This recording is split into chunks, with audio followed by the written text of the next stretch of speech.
Tollywood Badshah Shahrukh Khan cinema విడుదలైందంటే దేశంలో ఏ థియేటర్లో విడుదల కాకపోయినా ముంబైలోని ఒక్క థియేటర్లో మాత్రం ఖచ్చితంగా విడుదల కావాల్సిందే. అదే ముంబైలోని అతిపెద్ద single screen theatre Maratha Mandir. Shahrukh Khan ever green hit movie Dilwale దునియా లే జాయింగే గత 29 ఏళ్లుగా ఈ థియేటర్లో ప్రదర్శితమవుతోంది. ప్రతిరోజు మార్నింగ్ షో ఈ సినిమా షో పడుతుంది. మిగిలిన 3 ఆటలు కొత్త సినిమాలకు కేటాయిస్తారు.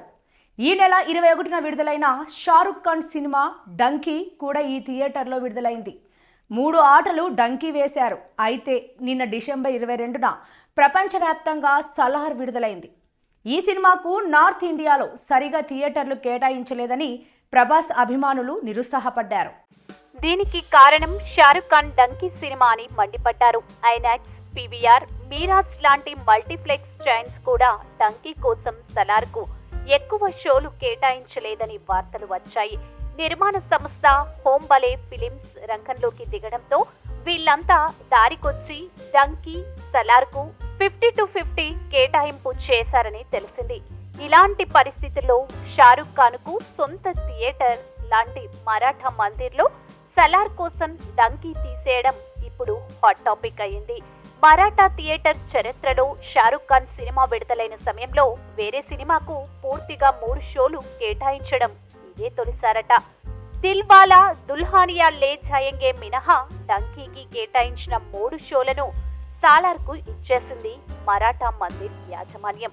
నిన్న మార్నింగ్ షో దిల్వాలా దుల్హానియా లే జాయేంగే వేయగా మిగిలిన 3 షోలు సలార్ వేశారు. డంకీకి ఒక్క షో కూడా కేటాయించలేదు. దీంతో షారుఖ్ ఖాన్ అభిమానులు ఆగ్రహం వ్యక్తం చేస్తున్నారు. మరోవైపు సలార్ పై దుష్ప్రచారం కూడా చేస్తున్నారు.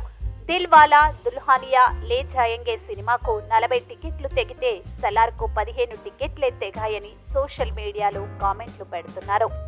ఇదిలా ఉంటే నిన్న సలార్ సినిమా విడుదల సందర్భంగా తెలుగు రాష్ట్రాల్లో థియేటర్లు మళ్లీ కలకలలాడాయి. ఈ సినిమా కోసం ఎంతో ఆతృతగా ఎదురు చూసిన ప్రభాస్ అభిమానులు థియేటర్లకు క్యూ కట్టారు. తొలి రోజు కోసం అన్ని షోలు ముందుగానే బుక్ అయిపోయాయి.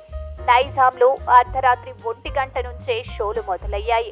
హైదరాబాద్లో 12 థియేటర్లలో అర్ధరాత్రి 1 గంటకు బెనిఫిట్ షోలు వేశారు. ఇక తెల్లవారుజామున 3 గంటల 45 నిమిషాల నుంచి నైజాం వ్యాప్తంగా షోలు ప్రారంభమయ్యాయి. ఏపీలోనూ అర్ధరాత్రి దాటిన తర్వాత అక్కడక్కడ బెనిఫిట్ షోలు వేశారు.